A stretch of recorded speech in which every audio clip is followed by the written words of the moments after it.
Atendendo ao chamado do Papa Francisco de que os cristãos devem, por obrigação, se envolver na política para contribuir com o bem comum, o Ministério Fé e Política da Renovação Carismática Católica da Arquidiocese de Cuiabá trouxe o bispo da Ilha de Marajó, no Pará, Dom Luiz Ascona, e o padre Paulo Ricardo, da paróquia Cristo Rei de Várzea Grande, para refletirem sobre a participação do católico no meio político.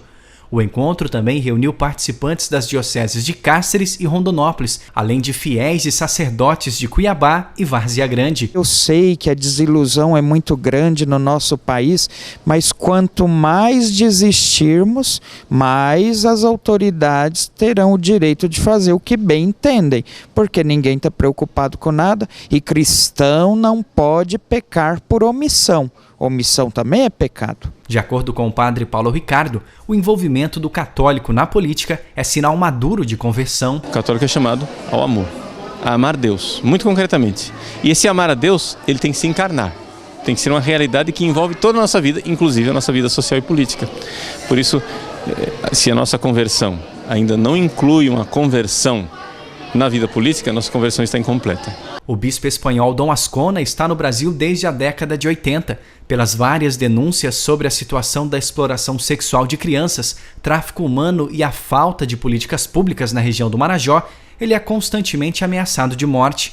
Durante o encontro, Dom Ascona afirmou que a corrupção política nacional é reflexo dos pecados individuais de nossos representantes. O pecado estrutural não existiria se não tivesse pecados pessoais. Como ele é fonte de outros muitos pecados, porque pecado estrutural determina, pois, comportamentos da humanidade, é que a humanidade deve estar acordada, deve estar desperta para estar vigiando, como diz a Escritura, vigiai e orai, para não cair na tentação da autossuficiência, da autonomia humana.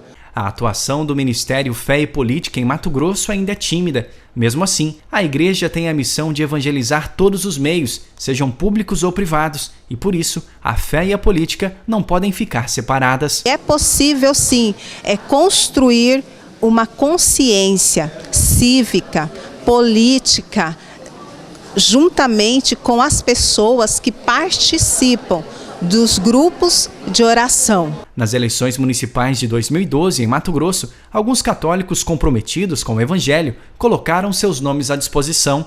Um exemplo é o acadêmico de psicologia de Rondonópolis, Leirson Fernando.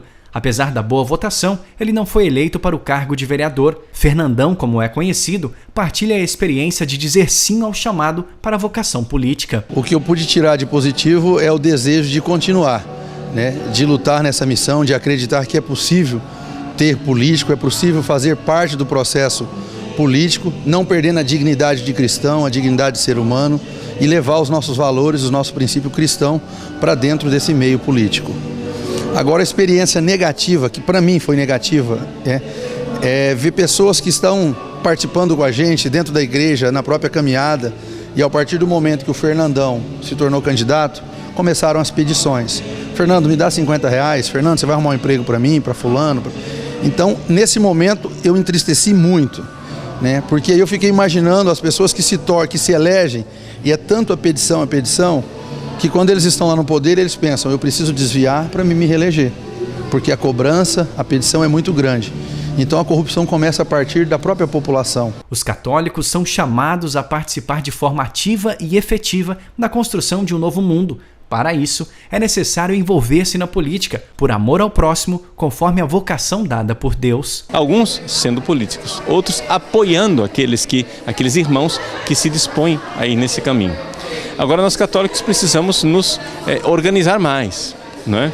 Porque o que é que nós estamos vendo acontecer? Que cada vez que um irmão sai e se lança no mundo da política, ele é isolado como se fosse um leproso.